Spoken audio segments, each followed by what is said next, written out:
Welcome back to the channel. It's your boy Rich Latta here, back with another video. We today are going to be doing something dope. We're going to be talking about the upcoming WNBA expansion draft, the Indiana Fever, and who should be kept along with Caitlin Clark. If you're a new subscriber, I welcome you. If you're an old subscriber or someone that's been here a while, welcome back as well. Lots of new folks on the channel, and I appreciate you all getting down and filling up the comment section and all that. Brings me joy to see. We've all heard about expansion coming to the WNBA. This league has been on the ascent, and it is time really for more teams to re-enter the fray. The last time, I believe the most teams that there ever have existed at a certain point, it's 16 back in the day, but different teams have come and gone. Portland Fire, Miami Soul, I believe there was like the Orlando Miracle at one point. Sacramento Monarchs used to be around, and of course the Houston Comets. Now there's 12 teams in the league, and it seems like there's an overabundance of talent. Even some of the worst teams in the league have at least like 2 or 3 like quality players. So this expansion is going to actually break some of that up a little bit, because you can only protect 6 players in the upcoming draft, and for each team it could get really interesting. If you guys are interested in that, let me know who you would like me to see, who you would like me to break down in a similar fashion as we're going to do today. So let's talk about the rules first. We'll be talking about the expansion. If you don't quite understand what expansion does and everything like that, we got it straight from WNBA.com. It says the WNBA's 13th franchise, the Golden State Valkyries, set to begin play in 2025. Yes, that's next season. Will begin assembling the team's inaugural roster when the league conducts the expansion draft on December 6th on ESPN. Golden State will have the ability to select from a designated pool of available players as designated by each of the current 12 teams. Following the conclusion of the 2024 season and in advance of the expansion draft, each of the existing teams will be required to submit to the league office a roster list that includes every player whom the team has rights. Players on the team's active, suspended, draft list, reserved, core, and retired list. So these are all a bunch of different designations. So that covers people like Elena Del Don, who's still on that reserve list for the Mystics. Basically, that is current as of the last day of the 2024 season. The deadline for the submission of the roster will be determined at a later date, but is expected to be approximately 10 days prior to the expansion draft. So we're going to get some juiciness ahead of time there. So it says the submitted roster list of each of the 12 current teams will be required to designate a max of 6 protected players who will not be eligible for the selection draft and the expansion draft. All other players on the team's rosters will be eligible for selection by the Valkyries. Golden State will have the opportunity to acquire the player contract or the negotiating rights to one available player from each of the current 12 teams. If a player not signed to a contract for the 2025 season is selected, Golden State shall receive whatever rights to such player that the existing team would have had if that player was not selected in the expansion draft. The Valkyries will only be able to select one player in the expansion draft who is eligible to become an unrestricted free agent following the 2024 season. And a lot of people are talking about Kelsey Mitchell here. So, this could be breaking up the Fever before it even gets going. This could be some real hateration, holleration in the dancery. So Golden State may choose such a player provided they haven't played pursuant to a core player contract in 2 or more seasons. Golden State may then designate that player as its core player in January. Any unrestricted free agents not in the expansion draft and not designated as a core player by their current team may be signed by any team, including Golden State, once free agency begins in February. All right, so I got my tier maker list up here now, and we're gonna just talk about each member of the roster. Of course, let's start with who we're gonna keep first. We're gonna keep Caitlin Clark. No big surprise there. Pretty much, except one vote, she was the Rookie of the Year almost unanimously, 4th in MVP voting. You guys know the stats. Just a complete cultural icon of the league, and someone who has filled up every building, home or on the road.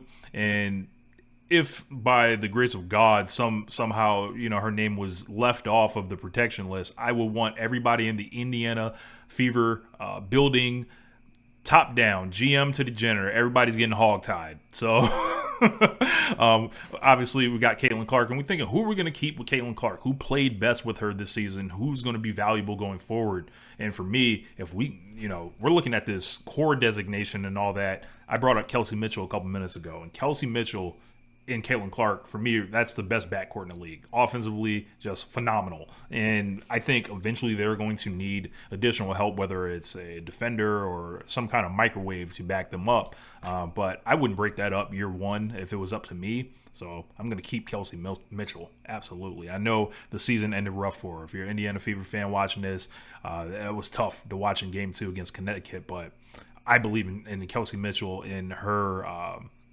basically her will to get a bucket, in any way possible.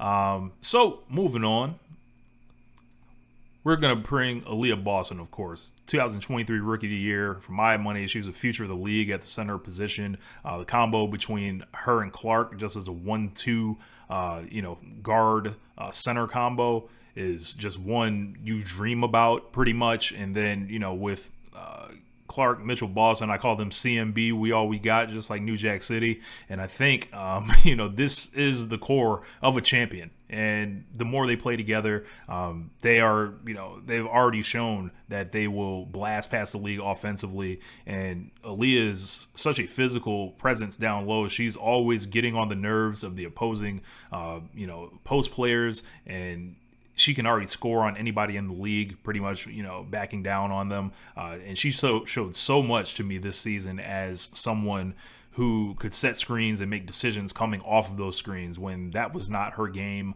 whatsoever. And, early in the season, I was just like, I'm not seeing it, man. But she turned me around, and it's bow season. Absolutely. So, moving on, controversial selection.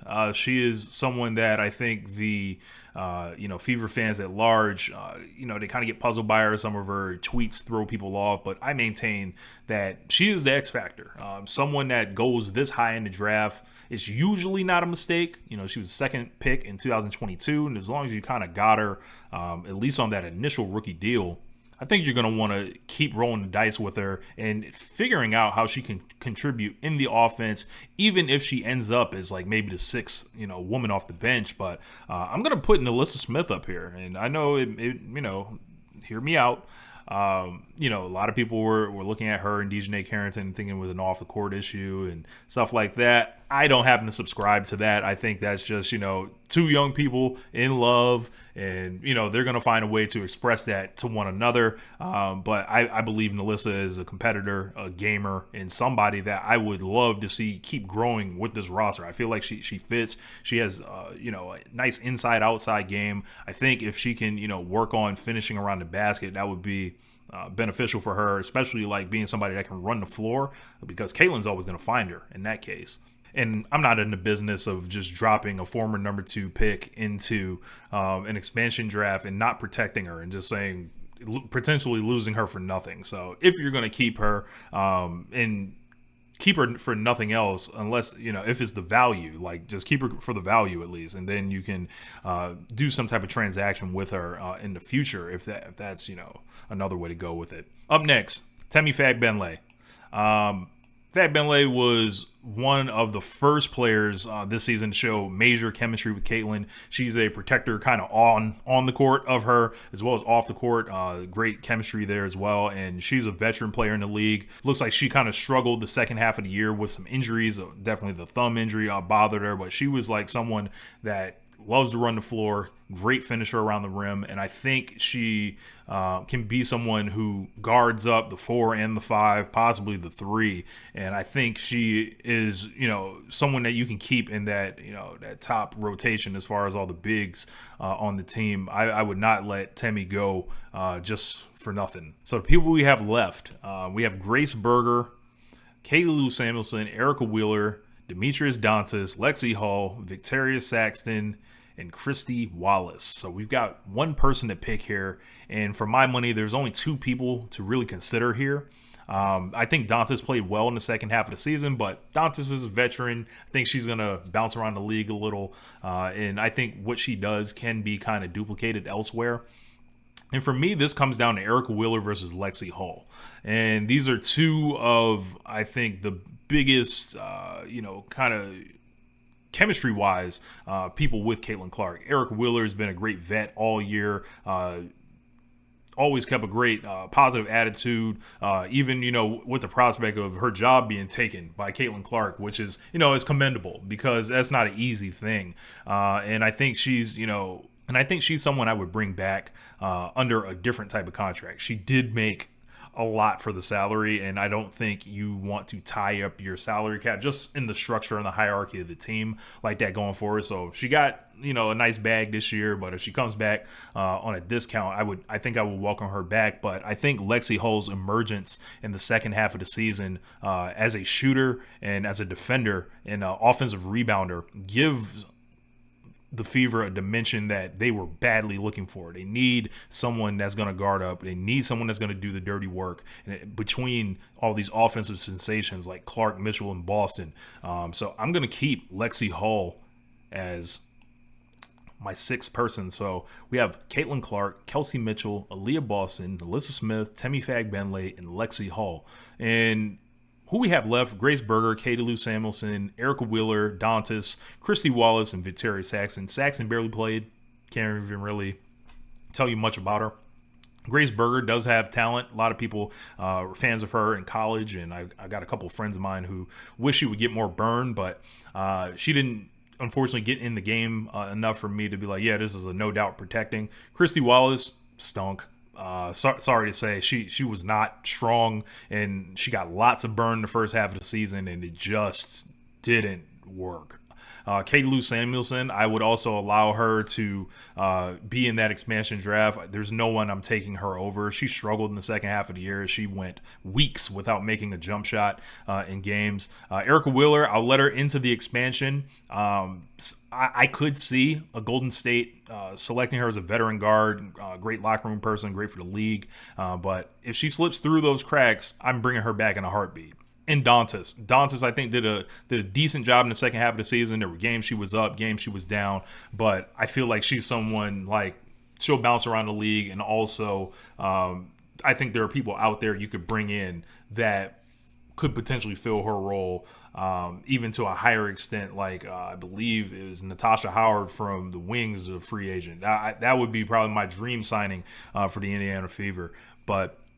What do you guys think? Who do you guys think would benefit from staying on the roster as a protected person? Do I have it right? Do you think, maybe I'm overvaluing Temi Fagbenle or Lexi Hull? I'd love to hear what you think in the comments, and I appreciate all you guys hitting that like button, subscribing to the channel, and I will holla at y'all next time. But yeah, this is who we got, man. So I think I got a good list here, and it's going to be interesting to see how it all works out. We'll be covering it all here on the channel. I'm going to enjoy this Liberty and Aces game. And when it's all done, and we'll have probably some WNBA Finals preview.